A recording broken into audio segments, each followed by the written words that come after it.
Hello everyone, कैसे हैं आप सब। एक बार पुनः आप सभी का आपके अपने चैनल शिव कोचिंग क्लासेस पर स्वागत है। और आज के इस वीडियो में चर्चा करने वाला हूं आईपीएस के बारे में। इंडियन पुलिस सर्विस क्वालिफिकेशन क्या है, फिजिकल क्या होना चाहिए, कोर्स कौन से करे हों, ग्रेजुएशन आप कर रहे हैं कौन से सब्जेक्ट से, तो आपको क्या डाउट है, सब कुछ यहाँ पर मैं आपको क्लियर करने वाला हूँ। तो वीडियो को अंत तक देखना।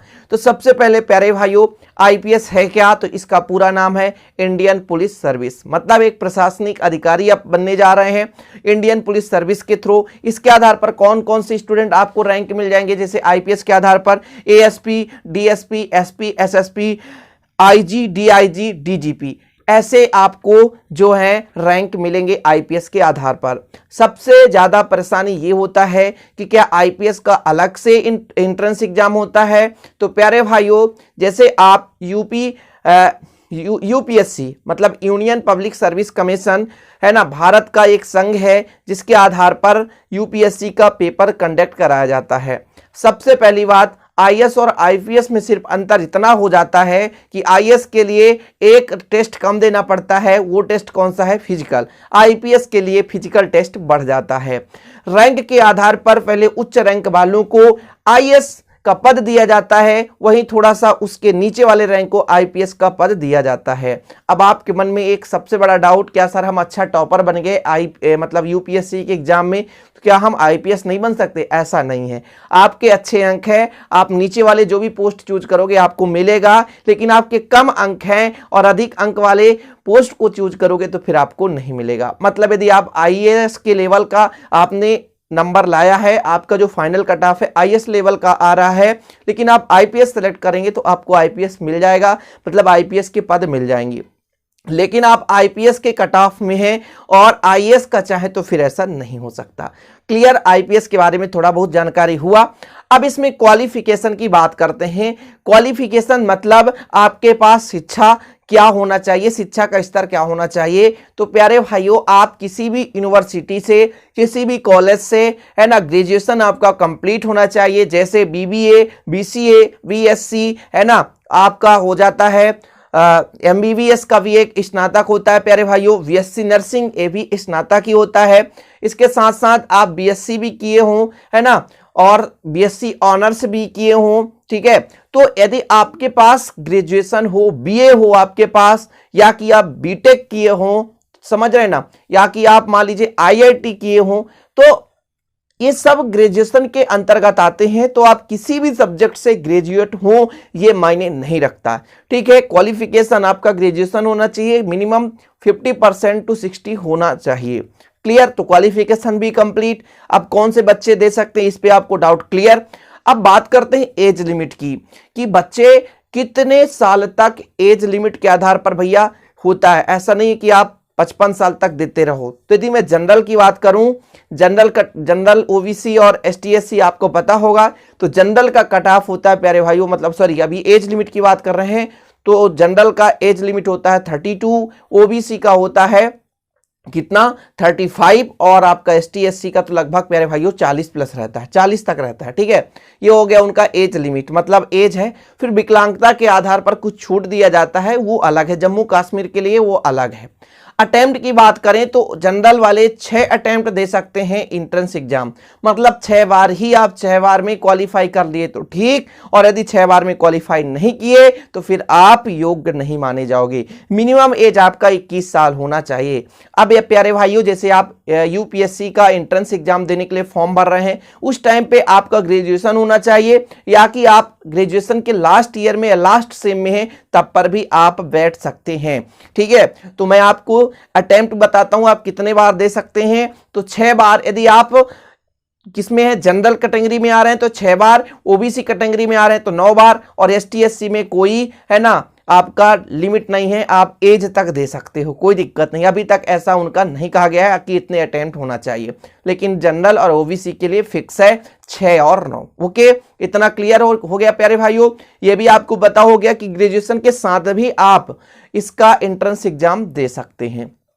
अब एंट्रेंस एग्जाम के बारे में बात करते हैं, ठीक है। यूपीएससी का एंट्रेंस एग्जाम देकर ही आप प्यारे भाइयों आईपीएस बन सकते हैं। आईपीएस के लिए अलग से होता नहीं है। यूपीएससी का लगभग फॉर्म ऑलवेज और फिर फरवरी महीने में भरा जाता है, लगभग फरवरी, है ना। अब इधर उधर भी हो सकता है, लेकिन अब तक फरवरी मार्च ऐसे ही भरा जाता है।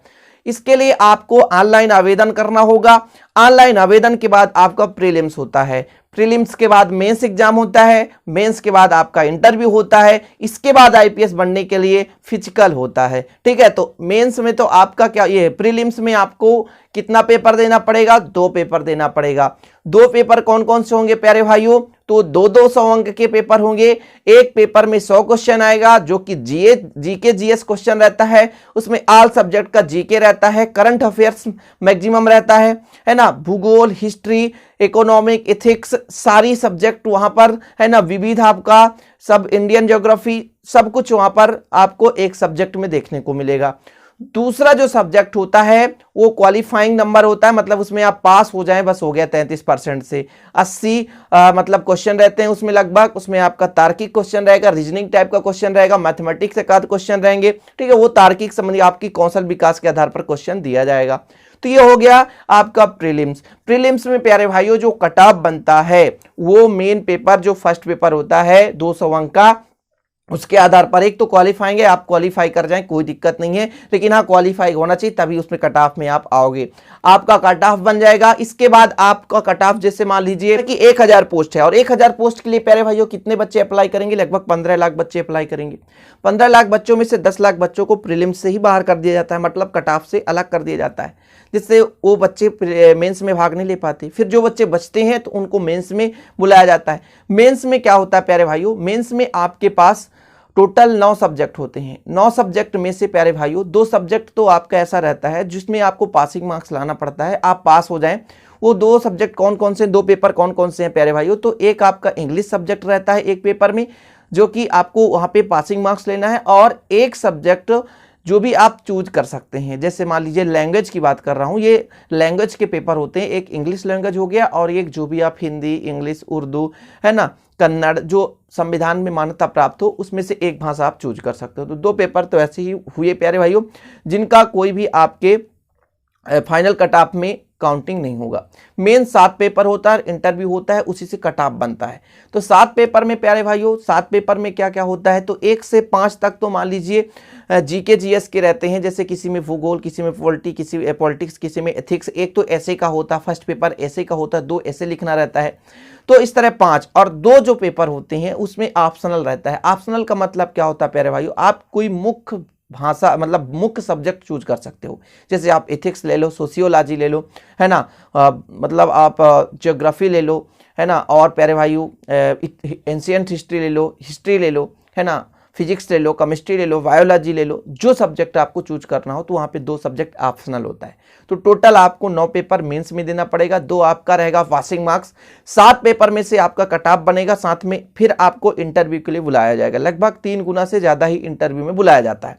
फिर इंटरव्यू में बुलाया जाएगा प्यारे भाइयों, इंटरव्यू और फिर मेंस दोनों के मतलब आपका अंक मिला लिया जाएगा, फिर उससे फाइनल कट ऑफ बनेगा।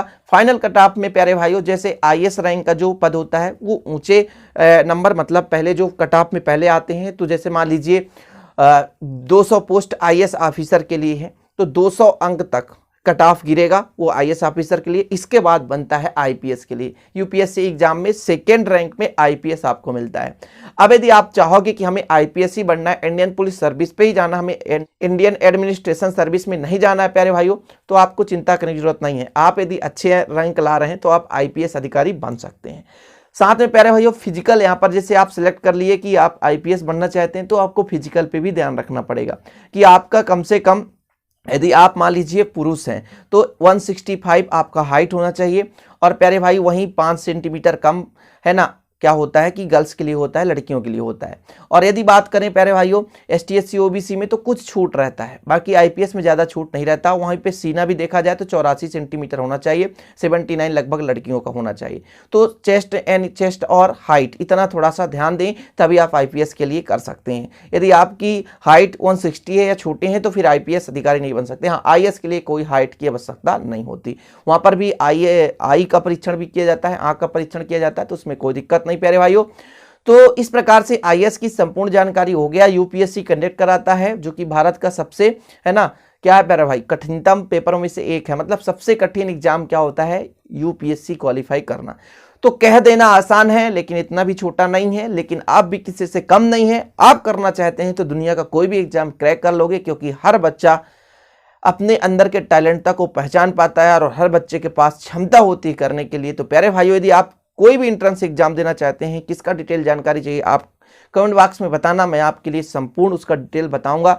और मोटे मोटे तौर पर मैं बता दिया, बाकी आप सब्जेक्ट चूज करोगे भैया कि कौन सब्जेक्ट लें क्या कैसे, तो आप सर्च कर सकते हैं गूगल पे कि सब्जेक्ट कौन कौन सा पेपर होता है, फर्स्ट पेपर में क्या आता है, सेकंड पेपर में, थर्ड पेपर में क्या होता है, सब कुछ आपको मिल जाएगा बेहतरीन। ओके, तो आशा उम्मीद है कि वीडियो पसंद आई होगी। पसंद आए तो लाइक जरूर कर देना, दोस्तों को शेयर कर देना। मिलते हैं अगली वीडियो में। जय हिंद, वंदे मातरम।